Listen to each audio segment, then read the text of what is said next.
Mr. Dupeyras, thank you for the honor of joining us at the Institute for Cultural Diplomacy here in Berlin and for your keynote speech. We would like you to ask a few questions in order to get your thoughts and opinions on some prominent issues. So the first question is, what does cultural diplomacy mean for you? Could you give us an example of cultural diplomacy that you have experienced in your own life? For me, cultural diplomacy means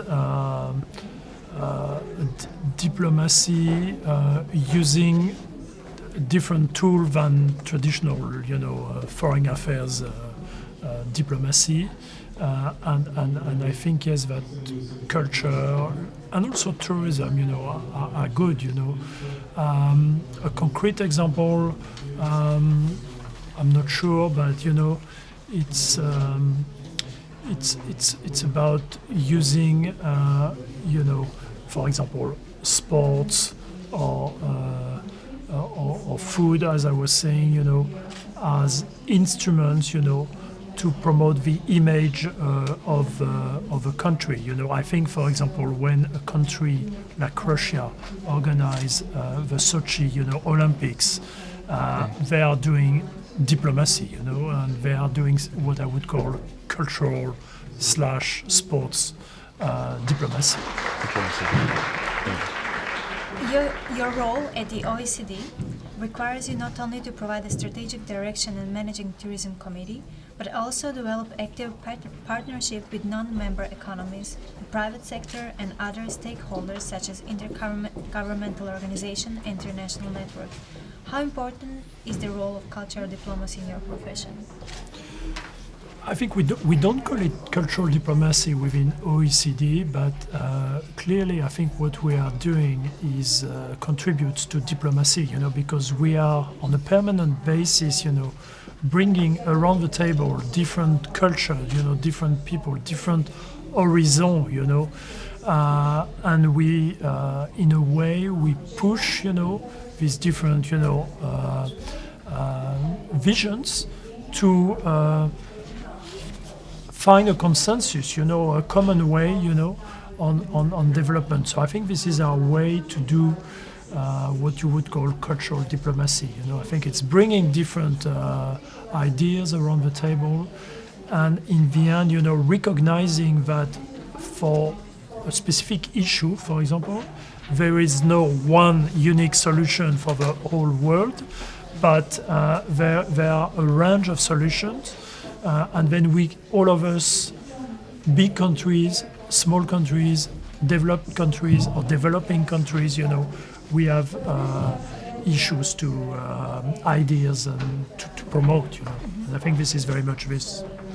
Right. Talking about creative economies, education and entrepreneurship, in your view, what are the main factors of tourism growth and competitiveness in France?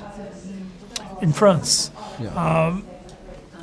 France is one of the few countries in the world which has, for many years, put its culture, on the top of its agenda, and France has invested a lot,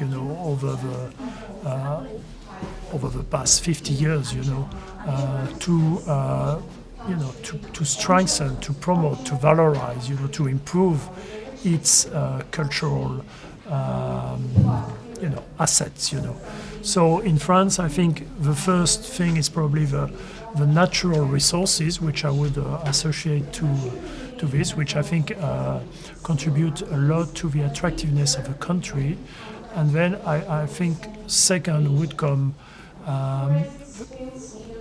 traditional culture and tangible heritage, like big museum, and major, places all over the territory, But more and more, also the creative industries and intangible assets also play a bigger role. And there, I think food is definitely a big one. Music and music festivals are another very important one in France, with many major, festivals in the world, not only in France, but in the world. So I think these are the two, most important ones, I would say. In your opinion, how can creative economies ensure tourism sustainable development?